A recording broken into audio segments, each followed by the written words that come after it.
नमस्कार दोस्तों, एक बार फिर से स्वागत है हमारे YouTube चैनल एम्पायर अनटोल्ड में। जैसे कि आप सुन रहे थे भूतिया हाईवे और खूबसूरत चुड़ैल की प्रेम कहानी, तो शुरू करते हैं इस कहानी को। रमेश सुरंग के गहरे अंधेरे में अकेला था। उसके दिमाग में बार बार अपने बेटे और पत्नी की तस्वीरें घूम रही थी। बेटे का मासूम चेहरा और उसकी हंसी उसे अंदर से तोड़ रही थी। पापा, आप ही मेरे हीरो हो। यह बात अब बोझ लगने लगी थी। रमेश की आंखों से आंसू बहने लगे। उसने खुद कहा, अगर मैं यहाँ हार गया तो मेरा बेटा कैसे जिएगा? वह मुझ पर भरोसा करता है और मेरी पत्नी।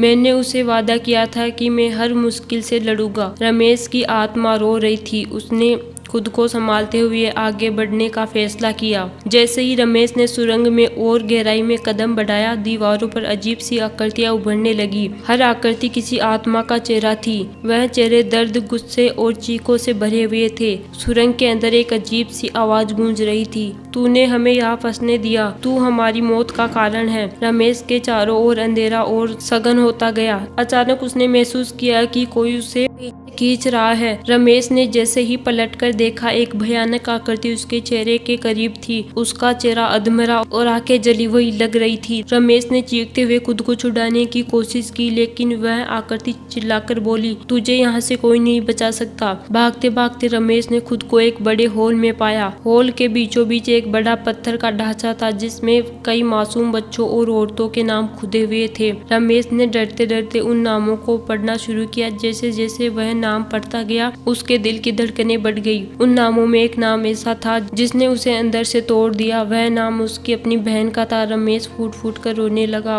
उसकी बहन बचपन में कहीं गायब हो गई थी और अब उसे पता चला कि वह भी इन आत्माओं का हिस्सा है। भैया, आपने हमें क्यों नहीं बचाया? एक आवाज गूंजी। रमेश ने देखा, उसकी बहन की आत्मा उसके सामने खड़ी थी। वह रोते हुए बोली, आपने उनकी मदद क्यों की? अगर आप हमें बचा लेते तो आज मैं जिंदा होती। रमेश ने हिम्मत करके पूछा, यह सब कैसे हुआ? मैंने तुम्हें गायब होने के बाद कभी नहीं देखा। उसकी बहन की आत्मा ने एक दिल दहलाने वाली बात बताई। उसने कहा, तुम जिस कंपनी के लिए काम करते थे वही हमारे किडनैप और मौत का कारण बनी। उनके ट्रकों में हमें लाद कर जंगल में लाया गया, जहाँ हमें मार दिया गया और तुमने उनके सामान को बिना सवाल किए ढोया। रमेश यह सुनकर सन रह गया। उसने खुद को कोसते हुए कहा, मैंने अनजाने में इतना बड़ा पाप किया। उसकी बहन ने कहा, लेकिन यह कहानी यहीं खत्म नहीं होती। तुम्हें अब उस लड़की के सच का पता लगाना होगा जिसने तुम्हें यहाँ बुलाया है। वह सिर्फ आत्मा नहीं बल्कि तुम्हारे ही परिवार की कड़ी है। रमेश ने कांपते हुए पूछा, वह लड़की कौन है?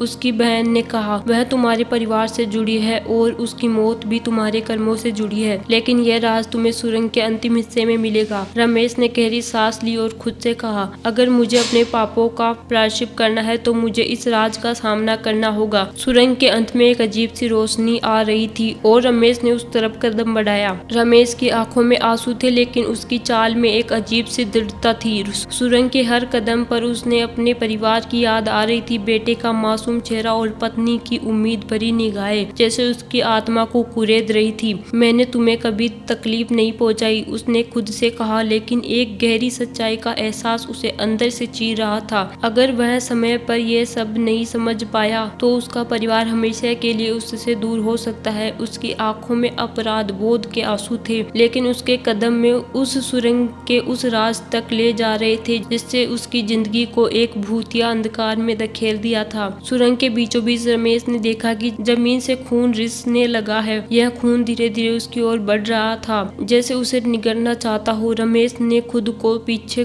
खींचने की कोशिश की, लेकिन तभी दीवारें तेज गूंज के साथ कांपने लगी। सुरंग के अंदर एक डरावनी हंसी गूंज रही थी, तू यहाँ से बच नहीं सकता, तेरे पापों का हिसाब यहाँ तुझसे लिया जाएगा। रमेश ने चारों ओर देखा, लेकिन वहाँ कोई नहीं था। अचानक उसके सामने एक बड़ा आईना प्रकट हुआ। उस आईने में रमेश ने अपने ट्रक चलाने के दिनों के दृश्य देखे। वह देख रहा था कि किस तरह उसके ट्रक में छुपाकर बच्चों को लाया जा रहा था। रमेश ने घबराते हुए कहा, मैंने ये सब जानबूझकर नहीं किया। तभी उसे एक भूतिया चेहरा निकलकर उसकी ओर बढ़ा। उसकी आंखें जल रही थी थी और उसका चेहरा बुरी तरह बिगड़ा हुआ था। रमेश ने चीखते हुए खुद को बचाने की कोशिश की। रमेश दौड़ते दौड़ते सुरंग के दूसरे छोर पर पहुंच गया। वहां उसने देखा कि एक मासूम सी लड़की पत्थर पर बैठी रो रही थी। रमेश ने उसके पास जाकर पूछा, तुम कौन हो और यहाँ क्यों रो रही हो? लड़की ने अपनी सूजी हुई आंखों से रमेश की ओर देखा और कहा, तुम्हें याद नहीं है, लेकिन मेरी जिंदगी तुमसे जुड़ी हुई है। तुम्हारे एक फैसले ने मेरा सब कुछ छीन लिया। रमेश ने कांपते हुए पूछा, क्या हुआ था? लड़की ने रोते हुए कहा, तुमने जिस ट्रक को एक बार जंगल के अंदर छोड़ा था, उसमें मैं और मेरे माता पिता थे। वे लोग हमें बेचने के लिए ले जा रहे थे। मेरे माता पिता ने मुझे बचाने की कोशिश की, लेकिन उन्होंने उन्हें मार दिया और मैं वहाँ अकेली रह गई। रमेश की आंखों में आंसू बहने लगे।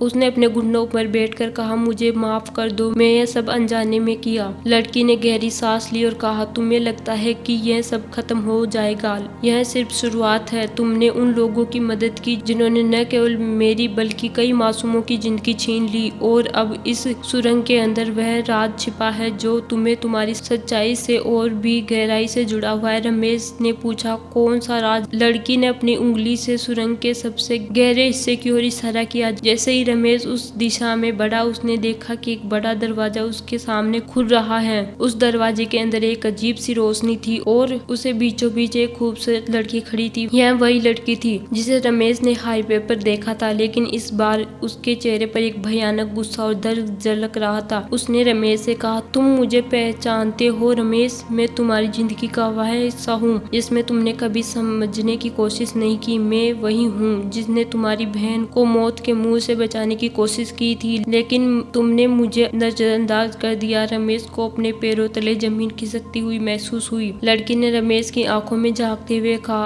अब तुम्हें सच का सामना करना होगा, लेकिन इससे पहले तुम्हें यह समझना होगा कि मैं कौन हूँ। रमेश ने कांपते हुए पूछा, तुम कौन हो? लड़की ने कहा, मैं वो आत्मा हूँ जिसने तुम्हारे परिवार को बचाने की कोशिश की, लेकिन तुम्हारे कर्मों ने मुझे यहाँ बांध दिया, और अब इस सुरंग के अंदर जो राज छिपा है वह तुम्हारे अतीत को बदल सकता है, लेकिन इसके लिए तुम्हें अपनी आत्मा की सबसे बड़ी कुर्बानी देनी होगी। क्या रमेश उस लड़की की पहचान को समझ पाएगा? सुरंग के अंत में क्या राज छिपा है, और क्या रमेश अपने परिवार को बचाने के लिए अपनी जान दे देगा? यह जानने के लिए देखते रहिए एम्पायर अनटोल्ड का अगला एपिसोड।